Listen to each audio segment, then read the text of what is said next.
Paul Yun-Cho, a importância da comunhão com o Espírito Santo. Como já falei nas pregações anteriores, os requisitos básicos para os dirigentes de grupos. Mas gostaria de tratar de um destes pontos, a saber, a necessidade de cada líder ser cheio do Espírito Santo e guiado pelo Espírito Santo. De fato, a necessidade vai além de estar cheio do Espírito Santo, de ser guiado por ele. Cada dirigente deve estar em verdadeira comunhão com o Espírito do Senhor. Cabe ao pastor, que por sua vez deve estar em comunhão com o Espírito Santo, inspirar essa intimidade. Se o pastor não a possuir, ser-lhe-á impossível ajudar os dirigentes dos grupos a crescerem em seu relacionamento pessoal com o Espírito Divino. Gostaria também de exemplificar este ponto com um relato tirado da minha própria vida. Dou a máxima importância para a comunhão com o Espírito Santo. Sei que no meu ministério de pregação, se não tiver a unção do Espírito, minha mensagem não trará resultados.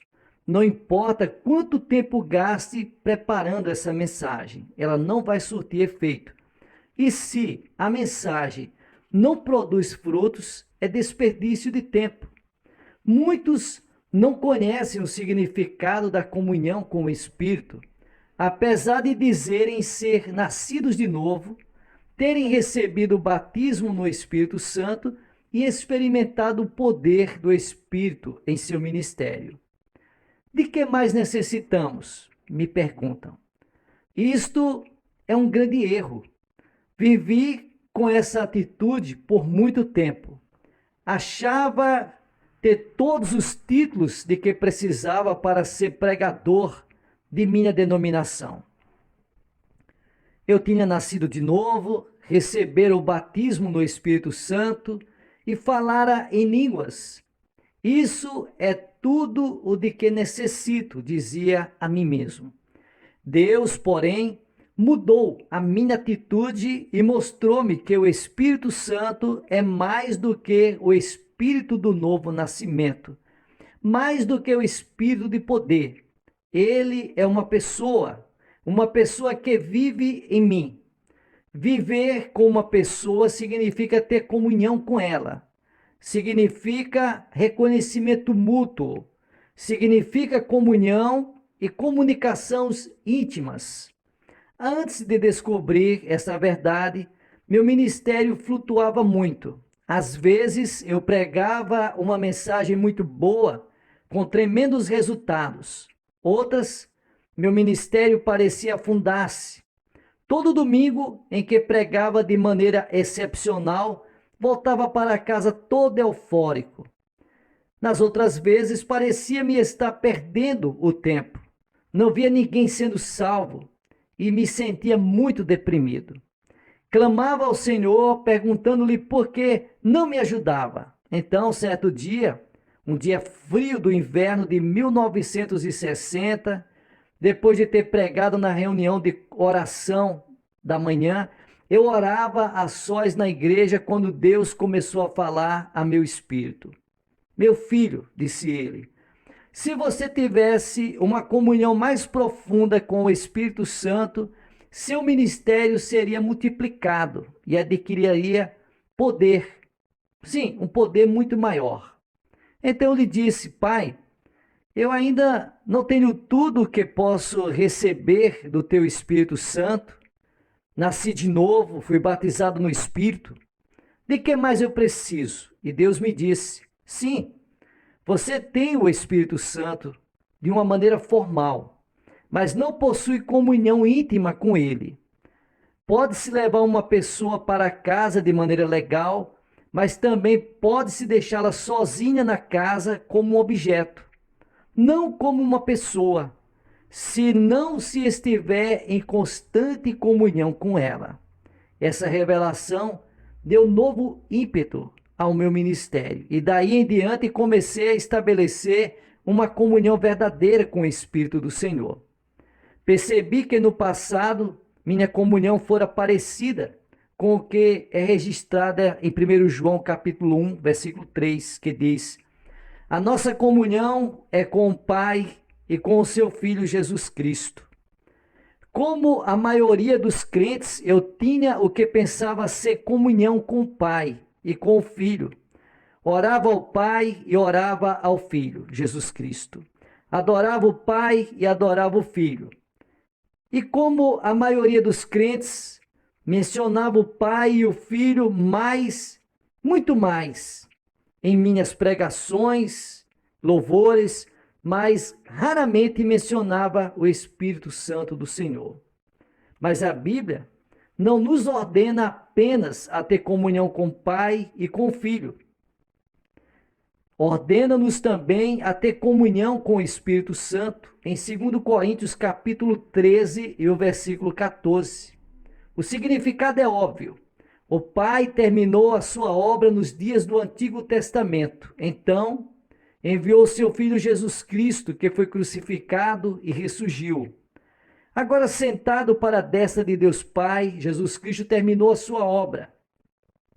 Hoje temos a era do Espírito Santo. O Pai opera mediante o Espírito Santo e Jesus trabalha por intermédio dele. De modo que o Espírito Santo é o administrador do amor de Deus e da graça de Jesus Cristo. Comunhão no grego é koinonia, que tem vários significados. Primeiro, comunhão, parceria e terceiro, distribuição. O amor de Deus e a graça de Jesus Cristo são constantes, mas estão no céu. Como, pois, são trazidos aos nossos corações agora, na terra? Mediante a comunhão com o Espírito Santo. De modo que, se tivermos muito conhecimento teológico acerca do amor de Deus e da graça de Jesus Cristo, mas não tivermos a comunhão do Espírito Santo, não haverá realidade delas em nossos corações.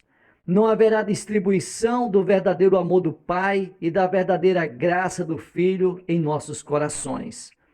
Podemos ter toda a teologia e a nossa igreja ainda parecer uma geladeira. Portanto, o pregador pode apresentar uma mensagem tremenda, com conhecimentos teológicos maravilhosos e profunda verdade bíblica, mas se não contar com a cooperação definida do Espírito Santo, será apenas teoria. Não está pregando de sua experiência do amor de Deus e da graça de Jesus Cristo. Esse é o principal problema da igreja por todo o mundo.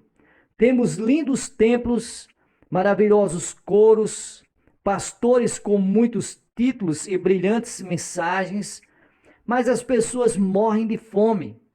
Todos os tipos de conhecimento são derramados em suas mentes, mas seus espíritos estão ávidos e famintos. Koinonia também significa parceria. Numa sociedade comercial, certa pessoa pode entrar com a parte financeira e a outra com a tecnologia. Juntas formam um negócio que pode ter êxito. Estamos associados ao negócio do rei. O Espírito Santo fornece a parte financeira, o amor de Deus e a graça de Jesus Cristo. Estamos com a nossa presença física, nós entramos com essa presença física. O Espírito Santo é Espírito, nós somos carne e osso. Há uma junção, a união do Espírito com o homem. O Espírito Santo é o sócio principal e nós, os sócios secundários. Hoje em dia o problema é que os sócios secundários procuram tirar a autoridade do sócio principal e fazer a obra sem a sua ajuda. Portanto, este se retira e deixa o sócio secundário com magníficos edifícios, em realidade, um bom centro comercial, mas carentes de mercadoria. A fim de ter sucesso no negócio do rei, É preciso haver uma parceria muito íntima com o Espírito Santo. E para isso é preciso haver comunhão. Quando estamos em comunhão com o Pai, dizemos-lhes: Pai, eu te amo e reconheço quem és. Louvado seja Deus. E ao Filho dizemos: Jesus, eu te amo e eu te louvo. Mas quando chegamos ao Espírito Santo, o que fazemos? Muitas vezes não fazemos nada. A Bíblia nos ordena a ter comunhão com o Espírito Santo, e essa comunhão encerra três coisas: confraternização, parceria e distribuição. Sem comunhão com o Espírito Santo, não se pode ter comunhão eficaz com o Pai e com o Filho Jesus Cristo. Hoje em dia, me esforço a reconhecer o Espírito Santo. Lhes dou boas-vindas e adoro a Ele, porque Ele é uma pessoa. Toda vez que saio para pregar, sempre digo: querido Espírito Santo, eu te recebo, eu te reconheço, eu te amo. Dependo de ti. Amado Espírito Santo, vamos juntos, levemos a glória de Deus ao povo. Quando começo a pregar, eu digo em meu coração: querido Espírito Santo, inicio agora. Avante, vamos, concede-me todo o conhecimento e sabedoria e discernimento que devo distribuir ao povo que me ouve. Ao terminar o sermão, eu me sento e digo: querido Espírito Santo, juntos fizemos uma obra magnífica, não foi? Louvado seja Deus! Desde que passei a depender do Espírito Santo desta maneira, tenho sentido uma unção poderosa de Deus em minha vida e no meu ministério de pregação. Sempre há resultados tremendos, conversões numerosas e curas. Procuro flutuar sobre a onda do Espírito. A fim de exemplificar este ponto de outra maneira, contarei uma história para vocês. Certa vez, quase perdi a minha esposa. Quando me casei, tinha grande interesse em me tornar um evangelista famoso. Queria ser um Billy Graham coreano. Realmente, naqueles dias, eu não queria ser apenas mais um pastor. Depois que nos casamos, levei minha esposa para o nosso apartamento e, passada mais ou menos uma semana, comecei a pregar em missões de evangelização. Eu pregava em minha igreja aos domingos e nas segundas-feiras saía para pregar fora. Eu só voltava para casa nos fins de semana, quando trazia a roupa suja para minha esposa lavar.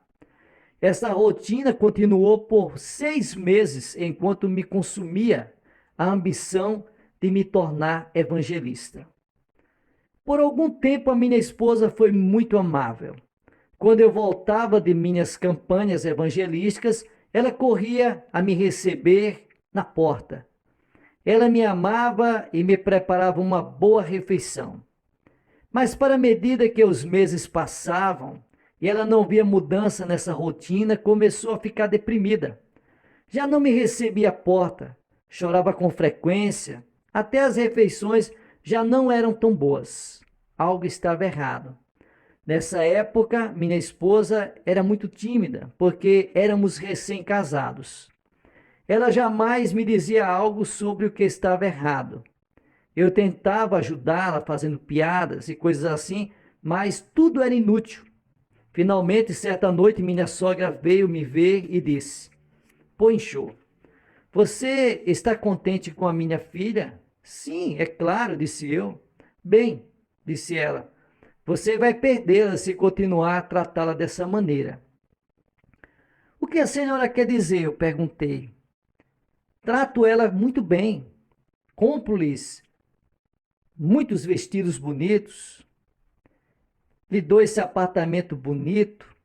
Faço tudo para que ela seja feliz. O que mais eu posso fazer? Eu trato ela muito bem. Então a minha sogra me olhou nos olhos e disse: Filho, você não compreende? Você não trouxe uma coisa para dentro de casa. Você trouxe uma pessoa para o seu lar. Uma pessoa não pode viver num apartamento apenas com arroz, roupa e dinheiro. Ela precisa de amor, reconhecimento e intimidade. Pensei nisso por alguns instantes. Minha reação imediata foi: isso vem do diabo. Estou trabalhando para o Senhor. Por que deve ela exigir tanto de minha afeição, cuidado e interesse? Mas minha esposa continuou a ficar mais e mais deprimida e com o passar do tempo, alguns sinais de advertência despertaram-me o coração.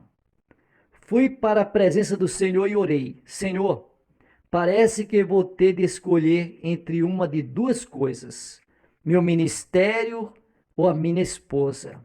Tua glória e meu ministério são muito mais importantes do que a minha esposa. Se é que é preciso tomar uma decisão, eu decido pelo Senhor, pelo ministério, porque é mais importante para mim. Deus ouviu a minha oração e me corrigiu. Ele disse para mim, falando ao meu coração: não, não, não. Tua esposa, ela tem a escala de valores que ela é mais importante. Veja bem, a tua escala de valores está totalmente errada. Até aqui tens colocado Deus em primeiro lugar, a igreja em segundo, tu mesmo em terceiro e tua esposa em último. Cometeste um grande erro. É claro que Deus deve estar em primeiro lugar, mas o resto de tuas prioridades precisa ser reordenado. Tu deves vir em segundo lugar, tua esposa em terceiro. Quando teus filhos chegarem, eles devem ocupar o quarto lugar e a igreja deve vir no final. Pensei nisso e fiquei grandemente consternado. Isso deve proceder de um demônio norte-americano, disse eu. No Oriente, esse tipo de raciocínio é inaceitável. Não, isso não vem dos Estados Unidos, não vem, na verdade, de um espírito maligno, pensava eu. Não posso aceitar esse tipo de ideia. Deus deve estar em primeiro lugar e tu deves vir em segundo lugar, porque precisas levar uma vida santa, a fim de realizar esse ministério. Tu és muito importante, disse-me Deus. Tua esposa deve vir imediatamente depois de ti. Se perderes a tua mulher, ninguém mais dará ouvidos ao que tu disseres. Teu ministério terá desaparecido. Tu podes construir uma tremenda igreja, mas se o teu lar se despedaçar, perderás teu ministério. Ter comunhão com a tua esposa é mais importante do que ter comunhão e construir uma grande igreja, porque a igreja toda depende de tua vida familiar. Trarás mais desgraça ao teu ministério se houver divórcio, se tu não viver bem com a tua família. Ademais, todos os crentes estarão olhando para teus filhos. Se eles forem rebeldes e se meterem em dificuldades, como o filho pródigo, quem vai dar ouvidos para a tua pregação? Teu ministério primário deve ser teus filhos. Eles devem ser os membros principais de tua igreja. Então, juntos, tu, tua esposa e teus filhos edificareis a igreja. Considera tua esposa como a parte mais importante do teu ministério e alimenta teu relacionamento com ela. Nessa época, isso pareceu-me um tanto arriscado, mas decidi prová-lo. Cancelei muitas campanhas evangelísticas e fiz uma promessa de gastar todas as segundas-feiras com a minha esposa. Eu disse que faria tudo o que minha mulher quisesse que eu fizesse nas segundas-feiras. Se ela desejasse ir ao parque, eu iria com ela. Se ela quisesse fazer compras, quebraria a espinha dorsal tentando segui-la, mas o faria. Então, nos sentávamos e juntos desfrutávamos de um bom jantar. E todas as manhãs eu dizia para minha esposa: querida, eu a amo, você está muito bonita, você é maravilhosa, sou um indivíduo de muita sorte por ter encontrado você. Então aconteceu um milagre. Minha esposa começou a sair de sua depressão. Sua expressão mudou e o espírito otimista voltou a reinar em seu coração. Ela começou a sorrir e depois a rir e alegrar-se e a fazer as travessuras. Passado algum tempo, começou a cozinhar bem de novo. Desfrutávamos de uma comunhão maravilhosa. Começamos a orar juntos e a planejar o ministério juntos. Eu havia encontrado a resposta. A fim de ter uma vida familiar verdadeira, é preciso que as pessoas tenham comunhão mútua. Não se pode levar a esposa para casa e esperar que ela viva ali sozinha, com a casa somente, com o dinheiro, com as roupas e com o alimento. Uma esposa é mais do que isso, é uma pessoa. O mesmo acontece quando temos comunhão com o Espírito Santo. Ele está com você. Mas se o deixar sozinho no canto da igreja, usando-o apenas como decoração ao pronunciar a bênção ou um princípio teológico, ele será entristecido. Então o Espírito do Senhor deixará sua obra e você terá um ministério árido. Você pode ter todo o conhecimento de teologia e a maior eloquência na pregação, mas não terá resultado nenhum. O motivo é que, no ministério, tudo o que não nasce do Espírito provém da carne. Decidi em diante e comecei a nutrir um relacionamento ainda maior com o Espírito Santo. Compreendi que ele me fará entender e compreender as Escrituras Sagradas. Compreendi que ele fará com que eu tenha êxito no meu trabalho, porque ele faz o trabalho comigo, e não simplesmente ficar em um canto qualquer.